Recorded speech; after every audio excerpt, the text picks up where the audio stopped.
Apa itu ghuraba? Ghuraba kalau kita lihat dalam penafsiran Nabi SAW dalam hadis yang lain, Nabi mengatakan qaumun salihun qalilun fi nasin su'in katsir man ya'sihim aktsar mimman yuti'uhum.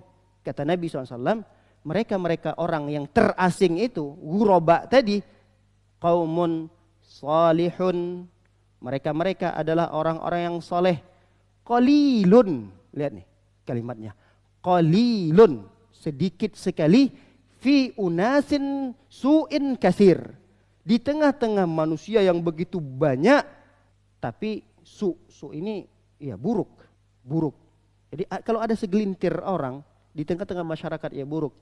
Nah, sedikit segelintir orang inilah yang disebut dengan orang-orang yang soleh tadi, orang-orang yang ghuraba tadi.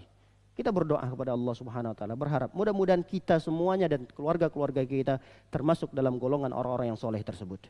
Dalam hadis yang lain Nabi SAW menerjemahkan kalimat ghuraba. Apa itu ghuraba?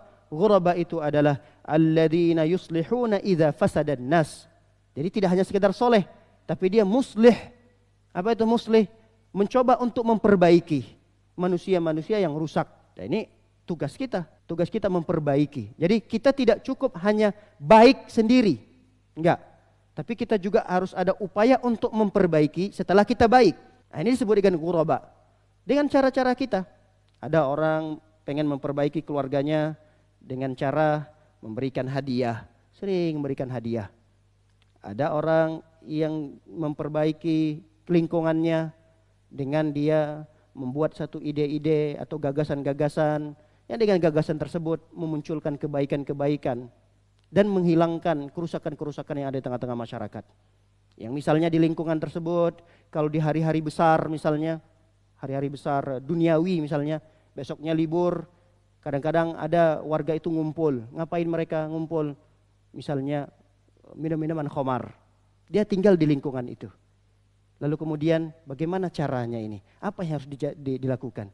Dia mutar otaknya untuk berpikir bagaimana kumpul-kumpulan seperti ini tidak ada di lingkungannya. Ini muslih namanya. Dia tidak cukup soleh, tapi di lingkungan itu dia juga muslih.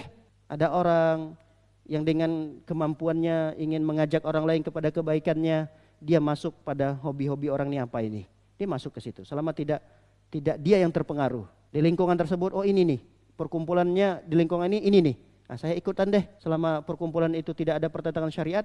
Tapi dia pastikan dia bisa memberikan warna atau mempengaruhi orang-orang tersebut. Kalau dia lihat, wah saya sudah masuk di sana 2 bulan, 3 bulan, setahun, 2 tahun. Gak ada, udahlah saya tinggalkan. Daripada saya yang terpengaruh, daripada agama saya yang rusak, harusnya dia begitu. Nah ini yang disebut dengan ghuraba tadi.